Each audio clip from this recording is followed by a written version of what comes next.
Van Persie with an early run, he's onside this time! It's 1-1!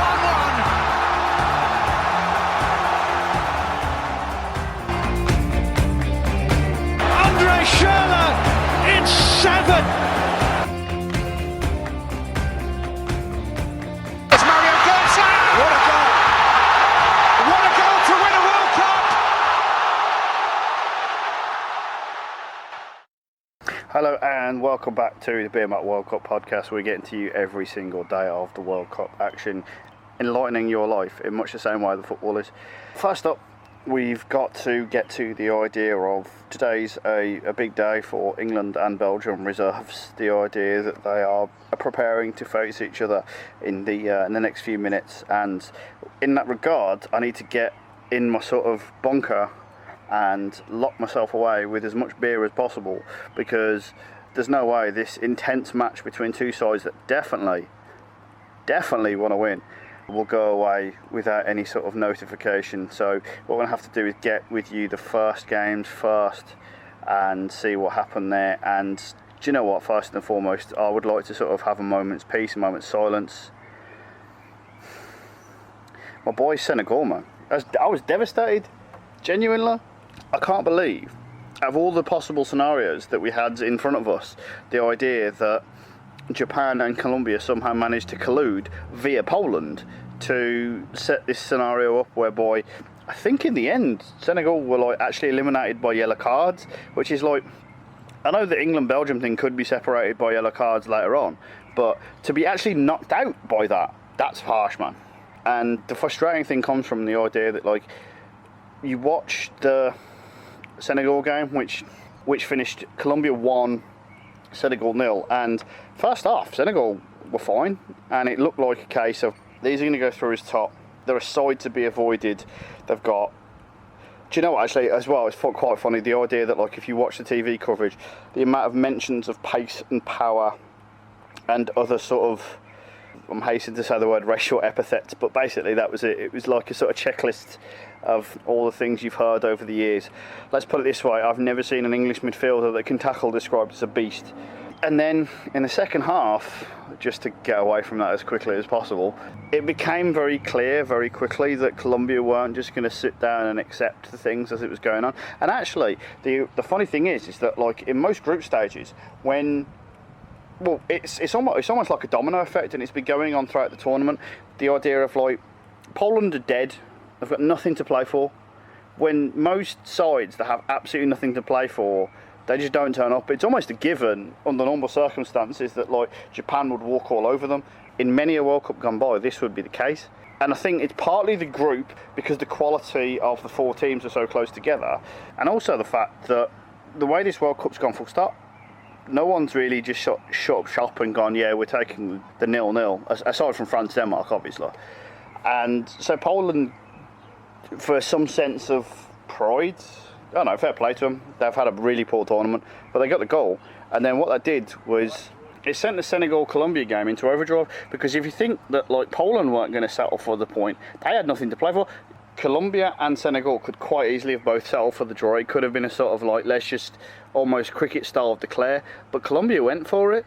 I don't know if they sense weakness in Senegal or in the idea of, like, I'd rather play in much the same way that much has been said about who England or Belgium want to play. There must be a preference on the other side of the group as well. And I don't know how that transpires, I don't know how that works, because, again, at the point where Senegal and Colombia were going through, I don't think England and Belgium would have been happy with that at all.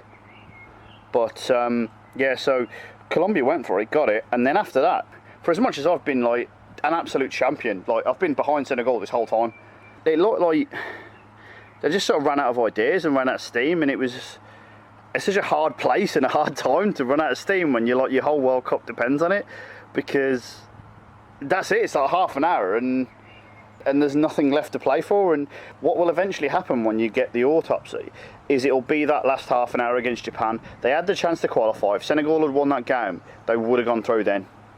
But Japan, and I mean, I am interested to see, regardless of who plays them, what they actually perform like, because I went into this tournament thinking they had very little.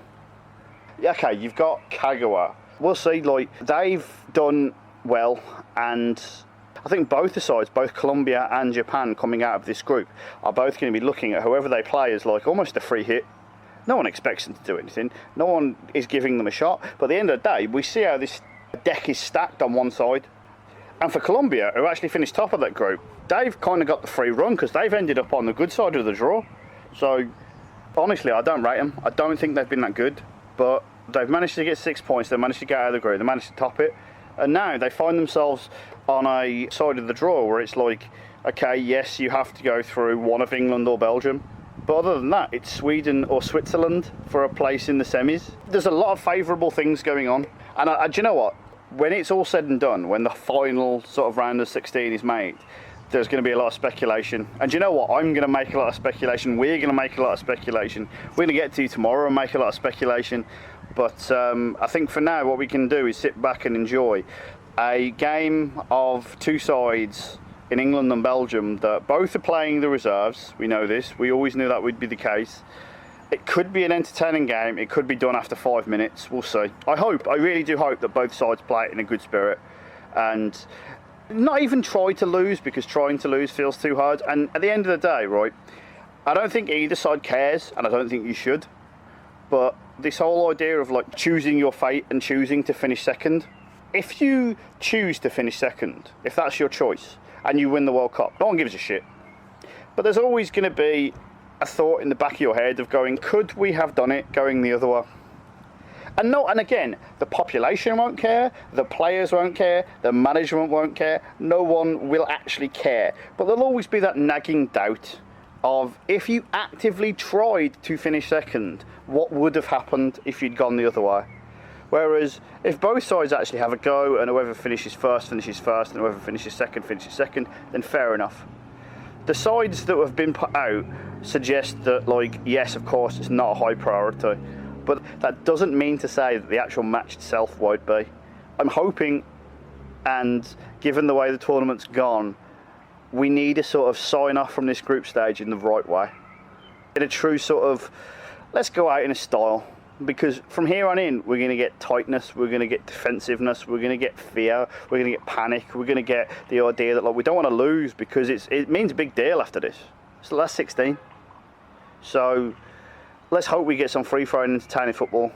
And of course, I'm referring to Panama and Tunisia, who will obviously play out an 8-8 draw that no one sees.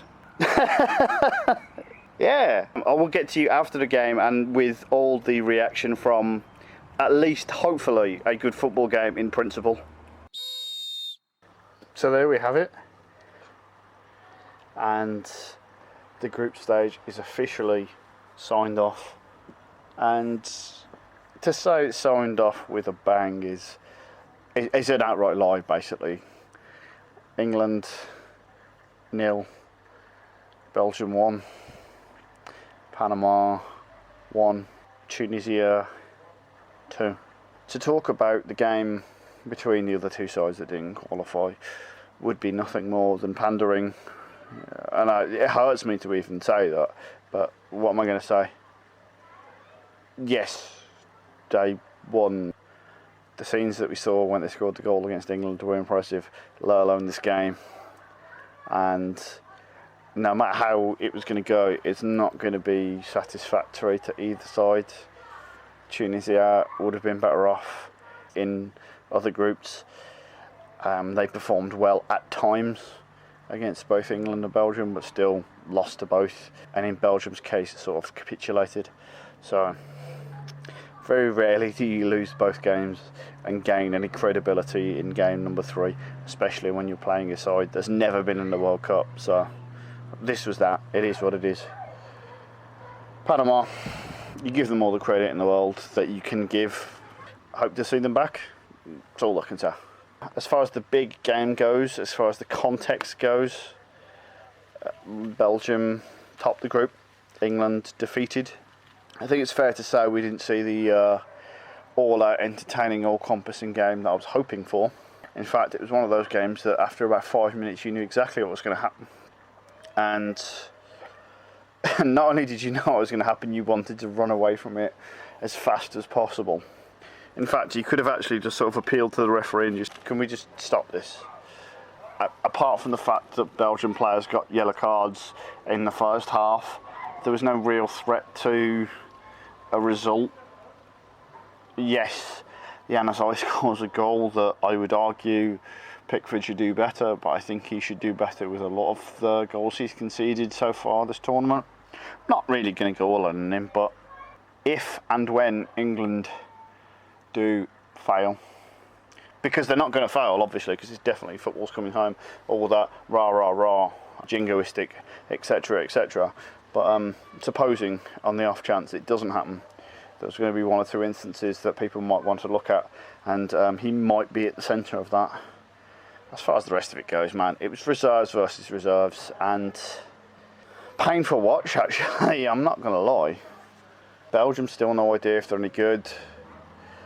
England, the only way this result has any sort of resonance from here on in is if one or England or Belgium go far, or potentially if Belgium fail in the next round against Japan. The game against Colombia for England is going to be harder than anyone wants it to be, and I saw and heard a lot of people losing their shit for no particular reason during the game. It's an England game. I fully expect people that don't know anything about football to be watching, and the same people that lost their shit are the same people that if England had a difficult route through to the final that would lose their shit as well. The only thing for me I would say is that I don't know if England are ready. Is difficult. Prepared feels almost insulting, but I just know it's going to be worse than it should. And prior to a ball being kicked in this tournament, I suggested that England were losing a penalty shootout to Colombia, and now we are faced with that exact scenario. The fact that a lot's changed since the tournament started. Favourites have become mediocre. Good teams have become great teams. Dark horses have stampeded their way into the hearts and minds of everyone else. After this, things are going to change. Whether or not you're good enough doesn't matter. It simply comes down to winning. The draw is made. I'm looking forward to it. We'll get back to you when the round of 16 kicks off. If it's anything like the rest of it, it's going to leave us breathless.